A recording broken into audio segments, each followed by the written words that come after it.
कल करीब 8 साढ़े 8 बजे की बात है रात के। मड़ गांव है, बड़ा प्यारा सा छोटा सा गांव है। भारतीय जनता पार्टी का हमेशा से स्नेह करने वाला गांव है। तो वहां के प्रधान के घर पे कार्यक्रम था, तो हम पहुंचे। पहुंचने के बाद मैं तो घर के अंदर चला गया जहां मीटिंग थी। बाहर एकदम से कुछ नवयुवक आए, मास्क पहने हुए थे और मुंह पे कपड़ा लपेटा हुआ था। तो पहले गाड़ियों पे लाठी डंडों से हमला किया और उसके बाद कुछ घरों से इंटरलॉक टाइलों से पथराव शुरू हुआ। तो सबने मुझे कहा बाहर चलिए, मैंने शोर सुन के। तो जब मैं बाहर निकला और गाड़ी में मुझे बैठाया गया, क्योंकि सुरक्षा कर्मी थे, ना गाड़ी में बैठाया, तो ऐसा लग रहा था कि जैसा जंग का मैदान हो। ऊपर से छतों से बहुत बड़ी बड़ी इंटरलॉक टाइल्स। तो करीब 15-20 गाड़ियां क्षतिग्रस्त हुई। काफी जो युवा साथ थे उनको चोट लगी।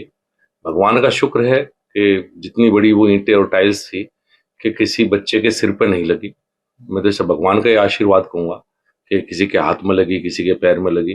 तो चोटें हैं लेकिन किसी की जान नहीं गई। जिस तरह से हमला था उसमें किसी की जान भी जा सकती थी, मेरी भी जा सकती थी या किसी और की जान जा सकती थी। तो ऐसा लगता है जैसे सुनियोजित पहले से ही, बिना किसी बात के, बिना किसी उसके, एक तरह से पहले से ही तय किया हो कि ये काम होना है। इस तरह की घटना थी। कौन लोग थे मंत्री जी, पता चला? ये तो पता नहीं लगा, युवा थे यही बताया गया मुझे। चूंकि मैं अंदर था उस समय, मैं तो सबको नहीं देख पाया, मैं अंदर था। कुछ युवा थे। घरों की छत पे जो लोग थे वो तो दिखाई नहीं दिए क्योंकि रात का अंधेरा था। और वहां पहले से ही बल्ब भी बंद कर दिए गए थे उस गली में, टोटली में। जैसे बाहर लाइटें, आजकल तो सब गाँव में लाइट है, तो पहले लाइटें बंद थी। तो छत पे भी शायद ये दिखाई नहीं दे पाए कि कौन थे। बाकी जो कुछ वीडियो आई हैं उन्हीं के द्वारा मैंने भी देखा है कि कुछ नवयुवक थे। और इस तरह से पहले से सब कुछ प्री प्लान था। ये ऐसे लगता है कि आने वाले चुनाव में संजीव बालियान की जीत दिख रही है, इस वजह से इस तरह का मामला आ रहा सामने। देखिए, राजनीतिक तो है ही, कोई व्यक्तिगत तो है नहीं। व्यक्तिगत चुनाव चल रहा है, व्यक्तिगत किसी से कुछ है नहीं।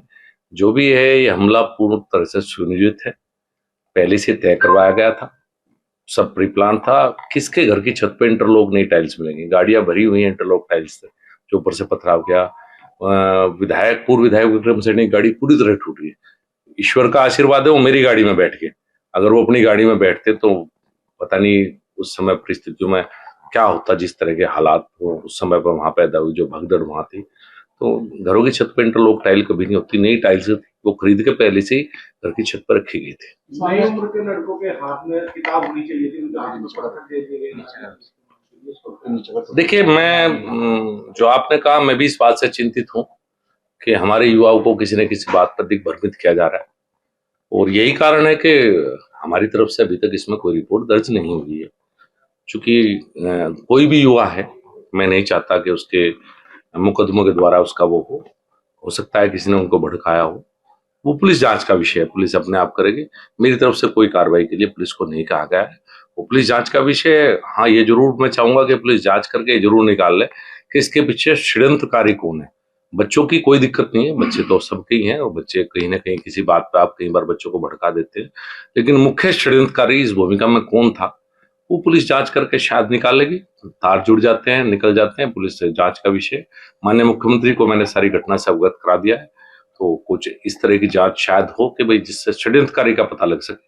किसी भी बच्चे के खिलाफ, किसी भी युवा के खिलाफ मैं व्यक्तिगत तौर पर कोई कार्रवाई नहीं चाहता, ना मेरी तरफ से तहरीर दी गई है। युवा के लिए क्या कहना चाहते हैं? मैं यही कहना चाहूंगा, बदलता हुआ उत्तर प्रदेश है।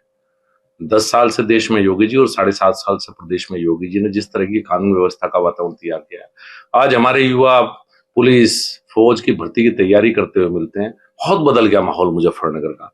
मैं यही अपील करना चाहूंगा अपने छोटे भाइयों से, युवा साथियों से, किसी के बहकावे में ना आए।